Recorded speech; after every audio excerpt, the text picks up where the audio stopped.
কবিতা justice. এই যুবক আমাদের পিতাকে হত্যা করেছে, আমরা এর বিচার চাই। দোষী যুবককে টেনে হিঁচড়ে খলিফার দরবারে নিয়ে এসেছেন দুই ব্যক্তি। তারা তাদের পিতার হত্যার বিচার চান।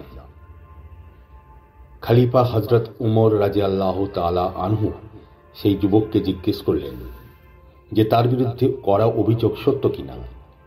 অভিযোগ স্বীকার করল যুবক। দোষী যুবক সেই ঘটনার বর্ণনা দিল। অনেক পরিশ্রমের কাজ করে আমি বিশ্রামের জন্য একটি খেজুর গাছের ছায়ায় বসলাম। ক্লান্ত শরীরে অল্প সময়ে ঘুমিয়ে গিয়েছিলাম।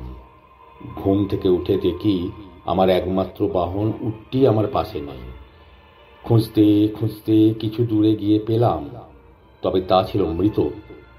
অভিযোগকারী এই দুই ব্যক্তির বাবাকে আমার মৃত উটের পাশে পেলাম। সে আমার উটকে তার বাগানে প্রবেশের অপরাধে পাথর মেরে হত্যা করেছে।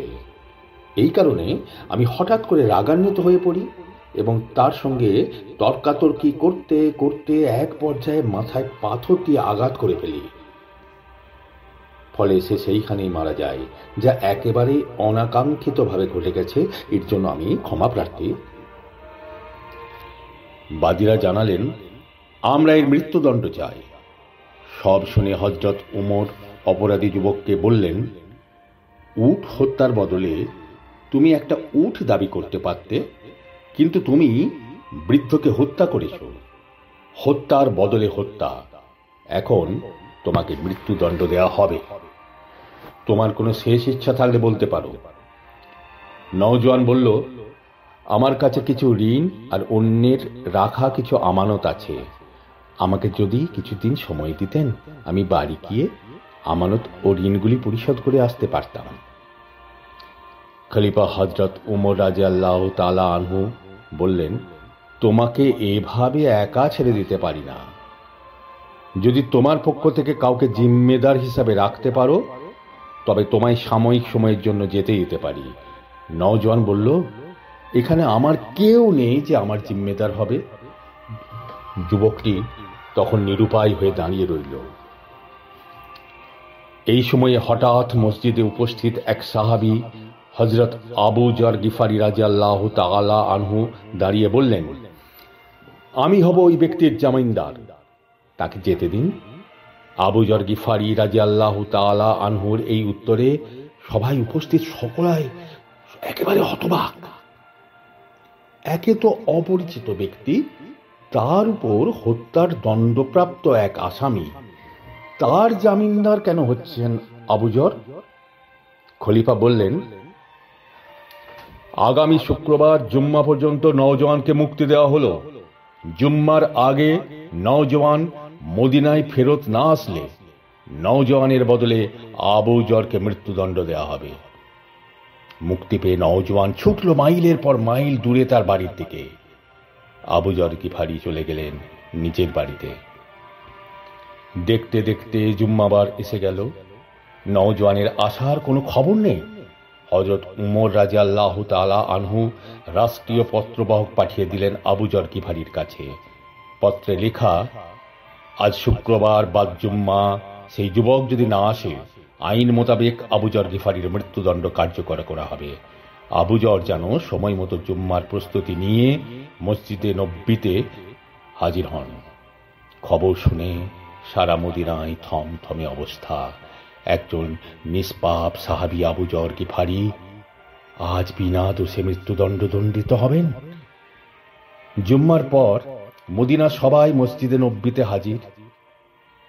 সবার চোখে পানি, কারণ দণ্ডপ্রাপ্ত যুবক এখনো ফিরে আসেনি। জাল্লাদ প্রস্তুত। জীবনে কতজনের মৃত্যুদণ্ড দিয়েছেন তার হিসাব নেই, কিন্তু আজ কিছুতেই চোখের পানি আটকাতে পারছে না জাল্লাদ। আবু যরের মতো একজন সাহাবী সম্পূর্ণ বিনা দোষে আজ মৃত্যুদণ্ডে দণ্ডিত হবেন, এটা মদিনার কেউ মেনে নিতে পারছে না। এমনকি মৃত্যুদণ্ডের আদেশ প্রদানকারী হযরত ওমর খলিফা রাদিয়াল্লাহু তাআলা আনহু নিজেও চিন্তিত হয়ে পড়েছেন। হৃদয় তাঁর ভারাক্রান্ত। তবু আইন তার নিজস্ব গতিতে চলবে। কারও পরিবর্তনের হাত নাই। আবু যর রাদিয়াল্লাহু তাআলা আনহু তখনও নিশ্চিন্ত মনে হাসি মুখে দাঁড়িয়ে মৃত্যুর জন্য প্রস্তুত। জল্লাদ ধীর পায়ে আবু যরের দিকে এগোচ্ছেন আর কাঁদছেন। আজ যেন জল্লাদের পা চলে না, পায়ে যেন কেউ পাথর বেঁধে রেখেছে। জল্লাদ সেও আজ মানুষের মতো কেঁদে উঠছে।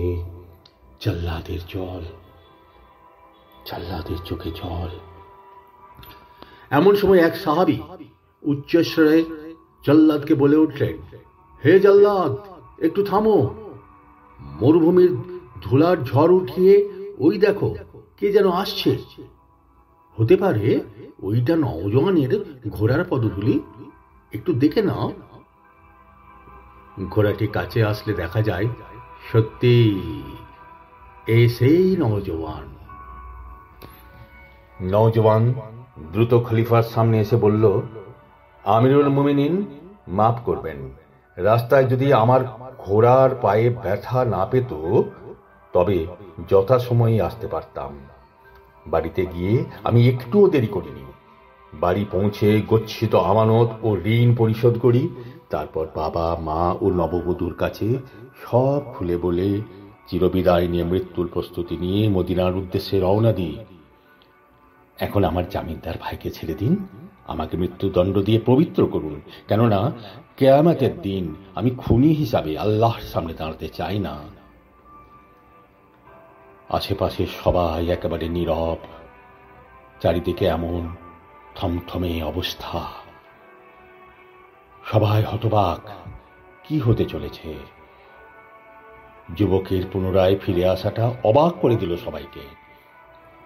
খলিফা হযরত ওমর রাদিয়াল্লাহু তাআলা আনহু যুবককে বললেন, তুমি জানো তোমাকে মৃত্যুদণ্ড দেওয়া হবে, তারপরেও কেন ফিরে এলে? উত্তরে সেই যুবক বলল, আমি ফিরে এসেছি কেউ যেন বলতে না পারে এক মুসলমানের বিপদে আরেক মুসলমান সাহায্য করতে এগিয়ে এসে নিজেই বিপদে পড়ে গিয়েছিল।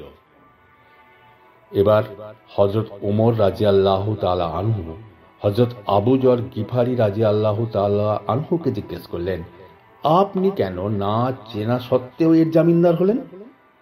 উত্তরে হযরত আবু যর গিফারি রাদিয়াল্লাহু তাআলা আনহু বললেন, পরবর্তীতে কেউ যেন বলতে না পারে এক মুসলমান বিপদে পড়েছিল অথচ তাকে কেউ সাহায্য করতে এগিয়ে আসেনি।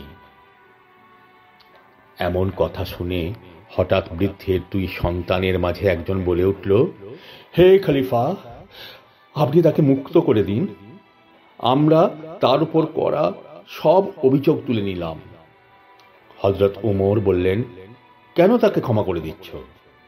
তাদের এক ভাই বলে উঠল, কেউ যেন বলতে না পারে এক মুসলমান অনাকাঙ্ক্ষিত ভুল করে নিজেই স্বীকার করে ক্ষমা চাওয়ার পরেও অন্য এক মুসলমান তাকে ক্ষমা করেনি।